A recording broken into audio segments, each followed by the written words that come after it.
తెలంగాణ మాగాణాలకు చివరి ఆయకట్టు వరకు సాగునీరు ఇచ్చే ప్రణాళికలతో పెండింగ్ ప్రాజెక్టుల లక్ష్యాలను నిర్దేశించుకొని పూర్తి చేయడానికి ప్రయత్నం చేస్తున్నాం.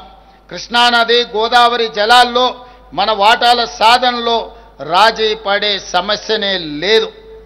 ఆనాటి నుంచి ఈనాటి వరకు తెలంగాణ ప్రజల పోరాటమే సాగునీరు తాగునీరు సాధించడం. అలాంటి తెలంగాణ ప్రజల భావోద్వేగమైన పేగుబంధం సాగునీటి ప్రాజెక్టులు.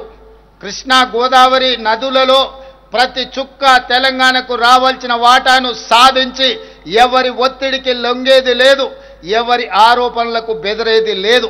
4 కోట్ల తెలంగాణ ప్రజల పక్షాన నిటారుగా నిలబడి కృష్ణానది గోదావరి నదుల్లో తెలంగాణ హక్కులను సాధించుకుంటాం. మన ప్రాంతానికి సాగునీరు తాగునీరు అందించినాకనే మిగతా ఎవరికైనా నీరు. ఈరోజు తెలంగాణ ప్రజల హక్కులను సాధించడంలో వెనుదిరిగి చూసేది లేదు, ఎవరికి భయపడేది లేదు.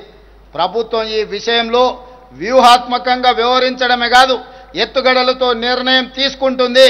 ఎవరు ఎత్తులేసినా ఆ ఎత్తులను చిత్తు చేసి ఎవరు విష ప్రచారం చేసినా వాళ్ళను తిప్పుకొట్టే బాధ్యత 4 కోట్ల తెలంగాణ ప్రజలు తీసుకోవాలి.